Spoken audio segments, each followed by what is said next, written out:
Gravando. Sexto ano, AV1, segundo trimestre, capítulo 7, 8 e 9. Então, movimento aparente do Sol. O que é o movimento aparente do Sol? Parece que o Sol ele está em movimento, mas na verdade quem se movimenta é a Terra. O Sol ele está parado. Durante as 6 horas da manhã, o Sol ele sempre vai apontar para leste. E às 6 horas da tarde, o Sol ele aponta para o oeste. Este movimento é chamado de movimento aparente do Sol. A Terra está parada. Este movimento da... Opa, a Terra está movimentando. Este movimento da Terra nos dá uma falsa sensação que o Sol ele se movimenta. O movimento aparente do Sol foi muito importante para as navegações. Antes da bússola, as pessoas elas utilizavam o Sol para poder se direcionar de um país para o outro, de um território para o outro, para poder fazer as navegações. Por exemplo, queria ir para a China, sabia que lá no extremo oriente, China, Japão, terra do sol nascente, 6 horas da manhã, se queria ir para lá, era só seguir em direção aonde que o sol estava nascendo, que é no leste. Quisesse vir para a América, só é no sentido oposto. Então, o movimento aparente do sol foi muito importante para as navegações. Próximo, coordenada geográfica. O que é coordenada geográfica? Coordenada geográfica é o cruzamento de linhas imaginárias. Nós temos uma linha imaginária que é a principal, que é o paralelo do Equador, e o meridiano de Greenwich. Então, nós temos essas duas linhas que nos dão referência para poder criar várias outras linhas. Trópico de Capricórnio, Trópico de Câncer, Círculo Polar Ártico, Círculo Polar Antártico. Temos outras linhas também verticais. E quando uma linha ela cruza com a outra, nós chamamos de coordenada. Passa aí, por favor. Passa, até chegar ao mapa. Aí. Então, isso daí é uma coordenada geográfica. Coordenada geográfica seria o cruzamento de um paralelo com um meridiano, linhas horizontais com linhas verticais. Um exemplo, lá no centrinho onde está a bolinha do Brasil ali, ó, tá? Qual que seria a coordenada geográfica ali da bolinha do Brasil? M11. Então, a coordenada geográfica do Brasil é M11. Aqui, vamos ver aqui um outro exemplo, facinho. No México, qual que é a coordenada geográfica do México?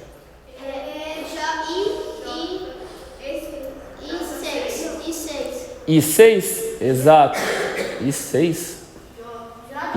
J6. Então, a coordenada geográfica do México é J6. Então, é para isso que serve a coordenada geográfica. Você vai ter lá uma informação de latitude, uma informação de longitude, através dos paralelos dos meridianos, para nos posicionarmos em qualquer canto da superfície terrestre.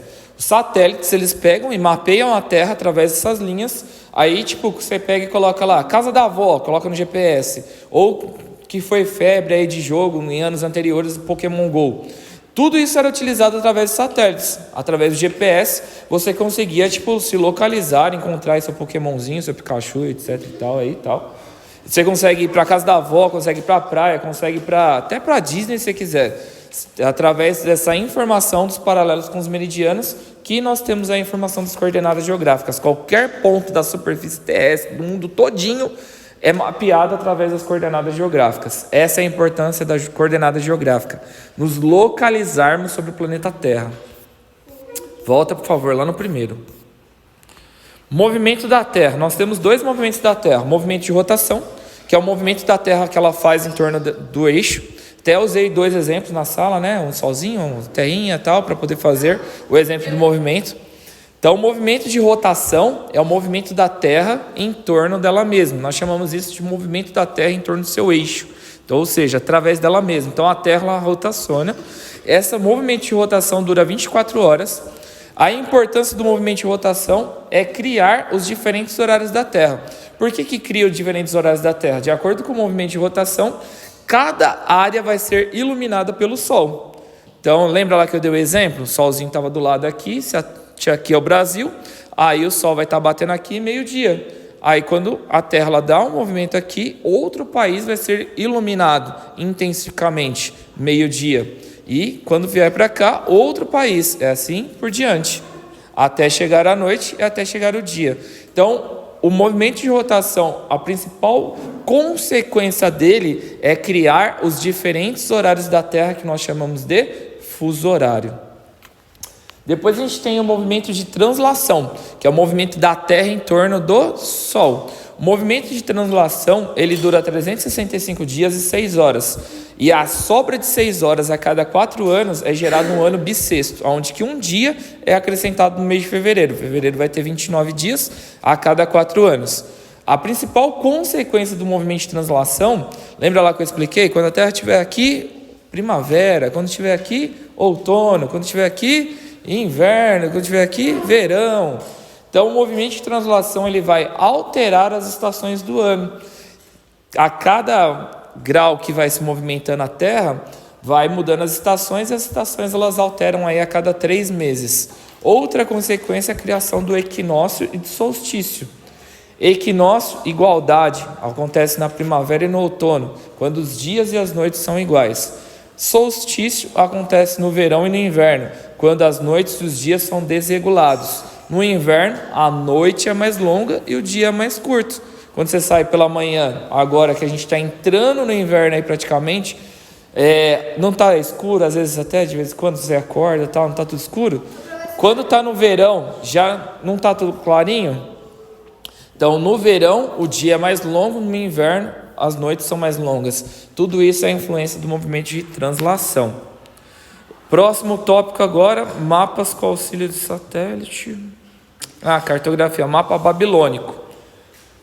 Então, a cartografia, ela vai ser o estudo da Terra e produção de mapas para poder descrever o planeta Terra. Esse é o objetivo da cartografia, descrever o planeta Terra através do auxílio de mapas. Então nós temos aí o primeiro mapa, que é o mapa babilônico. Acho que não tem o mapa babilônico aqui, não tem. Mas eu coloquei lá no meu slide, lembra que foi feito numa rocha assim, o mapa babilônico? Esse é o primeiro mapa. O primeiro mapa feito na Terra foi o mapa babilônico. Depois a gente tem o mapa TO, esse daí eu tenho. Passa para mim, por favor, meu assistente. Este daí é o mapa TO, é um mapa de visão religiosa. Ele tinha como objetivo somente mostrar os continentes conhecidos na época, que era a Europa, a África e a Ásia. Então é por isso que somente tem esses 3, os outros não eram de conhecimento ainda dos europeus. Mostravam os principais rios da época, Rio Tigre, Rio Eufrates, Mesopotâmia e tal. Mostrava um único oceano, porque não tinham conhecimento que existiam vários oceanos, tinham conhecimento somente de um. Então este daqui é o mapa TO, mapa de visão religiosa. Tá? Acreditava-se até que a Terra era plana durante este período. Pode voltar. Depois nós temos a Carta Portulana. O que é a Carta Portulana? Pode passar 2 aí. A Carta Portulana ainda era um mapa bem limitado, tinha poucos recursos tecnológicos. A Carta Portulana ela tinha como objetivo mostrar o caminho da navegação durante o período da colonização. Então tinha como objetivo mostrar a Europa até o continente americano. Então é por isso que ele é bem limitado. Carta Portulana, mapa de objetivo de mostrar a colonização. Pode voltar. Depois nós temos os mapas com auxílio de satélites. Daí nós temos mapas perfeitos, mostrando tudinho, todos os países, todos os continentes. Dá para poder fazer o mapa do seu bairro até, da sua rua, mostrando tudinho. E como que nós fazemos isso? Com auxílio de satélites. Antes, para poder fazer mapa, você pegava o avião e ia tirando foto. Então, para poder confeccionar esse mapa, demorava muito tempo e ele era muito falho. Agora, com o auxílio dos satélites, nós conseguimos mapear todo o planeta Terra e realizar mapas perfeitos. Próximo tópico, convenção cartográfica. Não, vai voltar. O que é convenção cartográfica? Deixa eu ver se eu coloquei aqui alguma coisa de convenção. Não coloquei. A convenção cartográfica nada mais é do que uma linguagem comum. Imagina comigo, tipo, se alguém lá na China resolve criar um mapa. Dificilmente o brasileiro vai entender. Então é necessário ter uma linguagem comum. O que seria essa linguagem comum? Utilizar códigos, símbolos, cores, para que o planeta Terra todo venha entender, independente do país que esteja. Um exemplo de uma linguagem comum é a cor azul. Quando um chinês produz um mapa, coloca lá tipo um círculozinho azul, uma mancha azul, alguém aqui no Brasil vai entender que este mapa ele está representando a água, está representando um rio, está representando um lago, está representando ali uma represa, enfim, está representando água. Ou verde, para poder utilizar ali uma vegetação, árvores. Próximo, escala. O que seria a escala? Pode passar, meu assistente. A escala, ela nada mais é do que um cálculo matemático para que você venha entender quanto que um território foi reduzido para poder caber dentro de uma folha de papel. Imagina, criar um mapa do Brasil no tamanho dele real. Não ia ter como, ia chegar na Amazônia, os macaquinhos iam rasgar, ia chegar no Pantanal, o jacaré ia comer, ia chegar em São Paulo, os prédios iam rasgar ele também. Então não tem como criar um mapa do tamanho dele real. Então o que você faz? Faz um cálculo matemático para reduzir este tamanho, do território para que ele caiba dentro de uma folha de papel. Isso é a escala. A escala, nós temos a escala gráfica, que é medida em quilômetros, tá? Essas distâncias, e a numérica, que é representada em centímetros. Nós também temos aqui algumas noções de escala. A escala grande, ela se refere a um pequeno território com grandes detalhes. A escala pequena se refere a um grande território com pequenos detalhes. Escala grande, pequeno território com grandes detalhes. O exemplo, uma escala grande, seu bairro. Seu bairro dá para poder ir lá fazer a sua rua, mostrar o supermercado, né? Mostrar lá onde que sua mãe abastece, seu pai abastece o carro, um posto de gasolina. Então esse é o mapa de escala grande, é um pequeno território com grandes detalhes. Já um mapa de escala pequena é um mapa do Brasil, você não consegue enxergar a sua rua, porque tem pequenos detalhes. Próximo tópico, volta.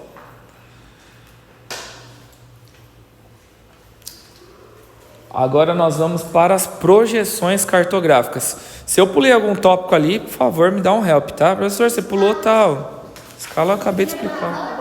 Agora, projeção cartográfica. O que é a projeção cartográfica? Nem todo mundo, na hora de produzir um mapa, pensa da mesma forma.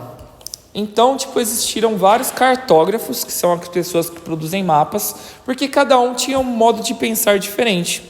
Então, um analisava o planeta Terra de uma forma diferente do outro. Aí, de repente, ele, poxa, mas você esqueceu de colocar esse detalhe da Terra. Daí criava-se uma outra projeção. Então, projeção cartográfica são as variadas formas de representar o planeta Terra. E, desta forma, existem várias projeções. As projeções, todas elas possuem distorções. Todas possuem distorções. Porque não tem como você colocar planeta Terra, que é redondo, dentro de uma folha de papel que é plana. Então, desta forma, você vai reduzir, você vai distorcer. Então, todas as formas de representar o planeta Terra existem distorções. A única forma que apresenta o planeta Terra com mínimas distorções, pode passar aí, por favor. Aqui tem um pouquinho das projeções também. Para aí, por favor. Aqui nós temos as projeções cartográficas, tá? Nós temos a projeção cônica, que ela tem como objetivo mostrar territórios próximos à linha do Equador. Nós temos a projeção cilíndrica, que é aquilo que vocês chamam de mapa mundi. Nós temos a projeção azimutal, onde que tem como objetivo mostrar os polos, polo norte, polo sul, que dificilmente no mapa mundi você consegue observar, né? O polo norte e o polo sul. Por quê? Não teve como objetivo detalhar aquele território. Então é por isso que existem várias projeções, porque nunca vai estar perfeito. A única projeção que aparece com menos distorções é o globo terrestre. Pode passar, é para passar para frente. Isso. Aí o globo terrestre é uma projeção que aparece aí o planeta Terra com menos distorções, só que ainda não está perfeito, porque a Terra não é assim. A Terra ela é toda deformadinha assim, ó. Não tem esse círculo perfeito. Ela é uma geóide, ela é toda deformadinha. Depois eu faço o desenho da Terra aqui para vocês. Deixa eu ver agora. Deixa eu ver o que mais que está faltando. Falta qualidade. Isso. Volta. Professor, quando você falou escala, eu ouvi assim, escala é tipo teu pai. Agora a gente vai para os mapas. Os mapas eles possuem classificações, tá? É muito fácil isso daí. Não cheguei ainda a passar tanto para vocês, mas é muito fácil. Mapa qualitativo. Qualitativo te lembra o quê? Que palavra? Qualidade. Então é um mapa que apresenta qualidades diferentes. Não que uma seja melhor e a outra seja pior, são apenas diferentes. Um exemplo, um mapa de vegetação. Aí você mostra a Mata Atlântica, a Amazônia, o Cerrado, os Pampas. Já ouviram falar desses nomes, né? Então, é a melhor uma vegetação que a outra? Não, são diferentes. Então, se são diferentes e são qualidades, é um mapa qualitativo. Fácil, né? Mapa quantitativo, te lembra o quê? Quantidade. Então, você mostra lá um mapa de população, onde tem mais pessoas, por exemplo, São Paulo, Rio de Janeiro, tá? Lá no Acre tem menos, tem mais dinossauro lá no Acre. Então, esse é um mapa quantitativo, que apresenta quantidades. Depois a gente tem um mapa... Depois a gente volta, tá? Mapa ordenado. Mapa ordenado, ele vai mostrar uma ordem, do maior para o menor. Nós chamamos isso de hierarquia. Vamos supor, vamos mostrar um mapa onde que o objetivo é mostrar a economia. Aí vamos supor, São Paulo vai estar tipo ali com uma cor mais forte, porque representa uma economia maior. Já Rondônia ou Roraima ou Tocantins vai estar com uma cor mais fraquinha, porque a economia é mais baixa. Então isso é um mapa ordenado, que mostra uma hierarquia do maior para o menor. Fácil. E por último, mapa dinâmico, também chamado de fluxo. Fluxo te lembra o quê? Movimento, movimento, movimento, fluxo, movimento. Tipo fluxo sanguíneo, movimento. Então, o que seria um mapa de fluxo? É um mapa que mostra, por exemplo, um deslocamento de um produto que você comprou lá na Shopee. Esse produto está chegando aqui em São Paulo. Então, vai mostrar uma seta saindo da China até o Brasil. Isso é um mapa de fluxo. Isso daí, quando a gente compra produto na Shopee, a gente vai ver que eles Não entendi nada que você falou, mas eu acho que é isso aí. O últimozinho ali, tá? Passa lá para o último slide, que eu acho que ficou faltando comentar sobre isso. Aí. Uma das importâncias aí também das coordenadas, através dos paralelos dos meridianos, é dividir o planeta Terra. Expliquei isso daí para vocês. A linha do Equador, ela vai dividir o planeta Terra em duas partes. Nós chamamos essas partes de hemisférios. Hemisfério norte e sul. Depois, o meridiano de Greenwich também vai dividir a Terra em duas partes. Também chamamos de hemisférios. O mais comum é chamar de hemisfério oriental, lado dos chineses, dos japoneses, dos sul-coreanos, e o lado ocidental, que é o nosso. Deixa eu ver se ficou faltando mais alguma coisa aqui. Eu acho que é só. Finalizando então por aqui a nossa revisão. Lembrando, não esqueça de fazer o seu resumo, tá, deste vídeo, para poder ser entregue na quarta-feira posterior à prova. E na segunda a gente não tem aula.